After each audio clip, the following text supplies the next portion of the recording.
There's some people have asked the question of, the way forward, and there are people who are asking the question about what is the way forward in Kashmir, you think? It's a difficult question. No, it's not a difficult question.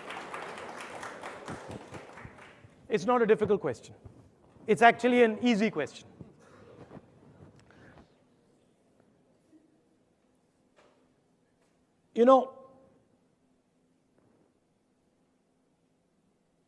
For 9 years, I worked behind the scenes with Prime Minister Manmohan Singh, with Mr. Chidambaram, with Jairam Ramesh, and a large number of people. And we worked silently on Jammu and Kashmir. When we started in 2004, terrorism was rampant in Jammu and Kashmir. By the time we finished, in 2013, I went back and I hugged the Prime Minister. And I told him that, one of your biggest successes is the end of violence in Jammu and Kashmir. In 2013, we had basically broken the back of terrorism in Kashmir. And we hadn't done it by giving big lectures and big stories. We hadn't done it by giving big lectures and stories. We had done it silently. I'll tell you how we did it. We did it by holding Panchayati Raj elections. We did it by linking women to banks, self-help groups. We did it by running a program of getting young Kashmiris, young people from Jammu and Kashmir and Ladakh, employment in other parts of India, bringing corporates to Jammu and Kashmir, having conversations like this with them, and building their confidence.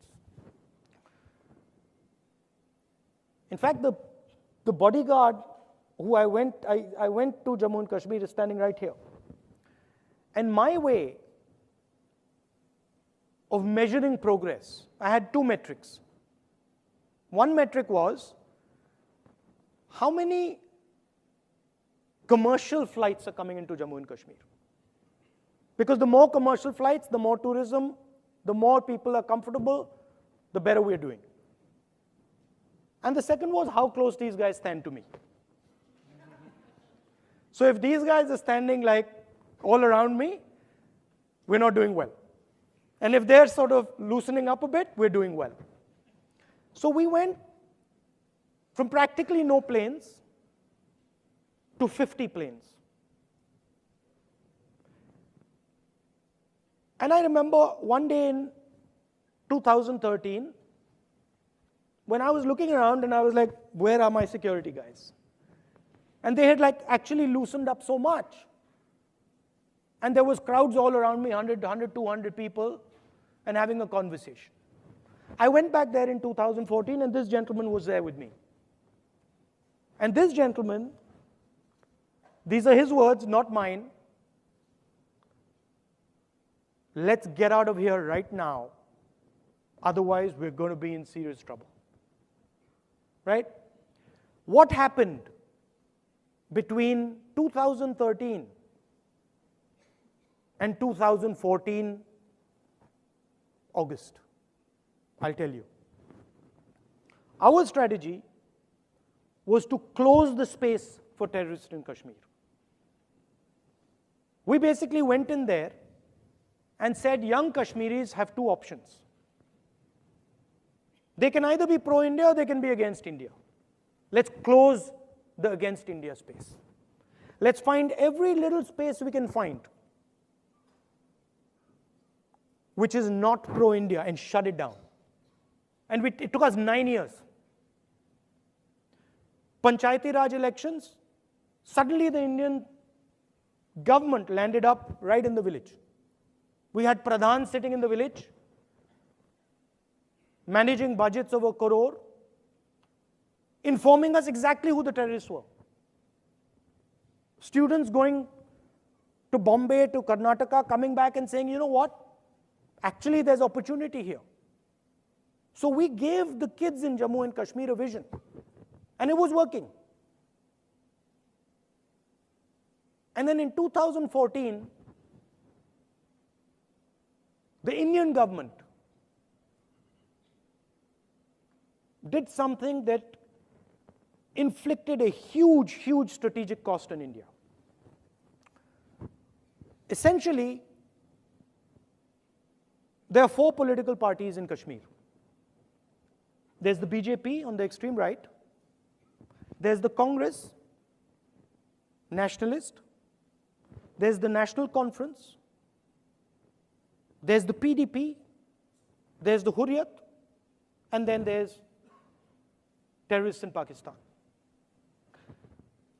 The PDP was the instrument that brought young Kashmiri youngsters into the political process.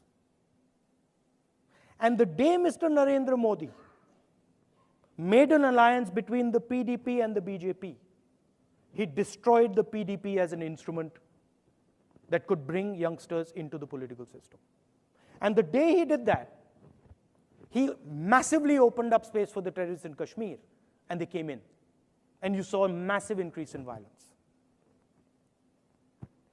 The intelligence guys themselves in Jammu and Kashmir told me that large numbers of the PDP have suddenly gone towards the militants. When you take these strategic decisions to take a little bit of political advantage, you do tremendous damage to the country. Today, Jammu and Kashmir, the space in Jammu and Kashmir has been opened up, not only for the Pakistanis, for other players in the region. And it is going to impose a massive, massive strategic cost on India. Just one small decision. So when you go into the details of these things, the answers are not complicated. You talk to people, you give them hope, you give them a vision. It doesn't matter who they are, whether they're from UP, Kashmir, anywhere. They will engage with you. You build trust with them, they will engage with you.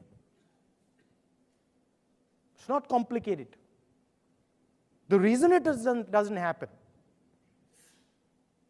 those are complicated. What about the current strategic? Harsh, you want to ask the next questions? I think we've gotten quite a few questions. But what amazed me, Go ahead. sorry, I'm passionate about this because for me, the Jammu Kashmir question is a very important question for our future.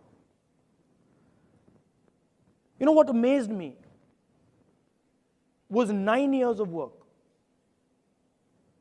Going there, talking to people, 9 years, 30 days destroyed. 30 days. And it blew my mind. I was so sad. I was like, my God, 9 years. And it can just be wiped out in 30 days.